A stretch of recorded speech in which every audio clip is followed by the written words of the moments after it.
Taste the Daily.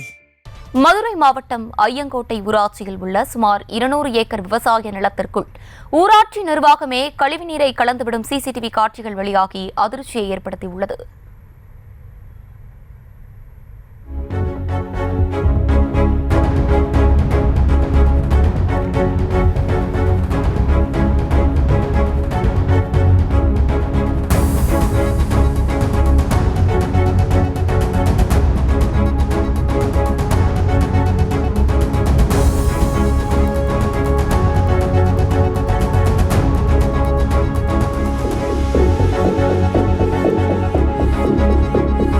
இதுகுறித்து கூடுதல் விவரங்களோடு இணைகிறார் செய்தியாளர் குமார். வணக்கம், விவரங்களை வழங்கலாம்.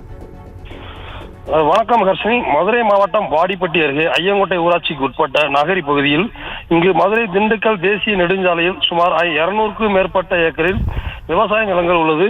இந்த விவசாய நிலங்கள் பாசன வசதி நெடுஞ்சாலைத்துறை மறுபுறத்தில் உள்ள கண்மாய் பாசனம் மற்றும் நீர் ஆதாரமாக உள்ளது.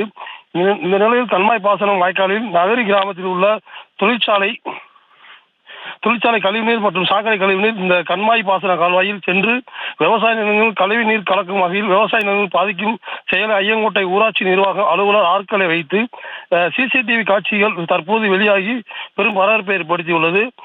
கடந்த 3 ஆண்டுகளாக 200க்கும் மேற்பட்ட ஏக்கரில் உள்ள விவசாய நிலங்கள் தொடர்ந்து கழிவுநீர் கலந்து வருவதால் விவசாயம் முற்றிலும் பாதிப்புற்றதாக கூறி வருகின்றனர்.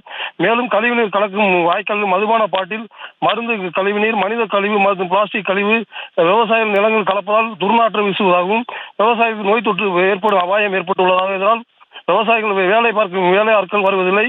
எனவே விவசாயிகள் குறை கூறி வருகின்றனர்.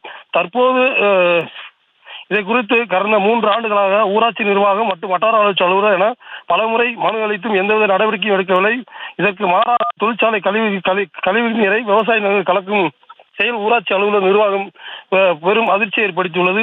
மேலும் இது குறித்து தமிழக அரசு மாவட்ட ஆட்சியர் உரிய நடவடிக்கை எடுக்க வேண்டும் என்று விவசாயிகள் மற்றும் பொதுமக்கள் கோரிக்கை வைக்கின்றனர். ஹர்ஷினி, விவரங்களுக்கு நன்றி குமார்.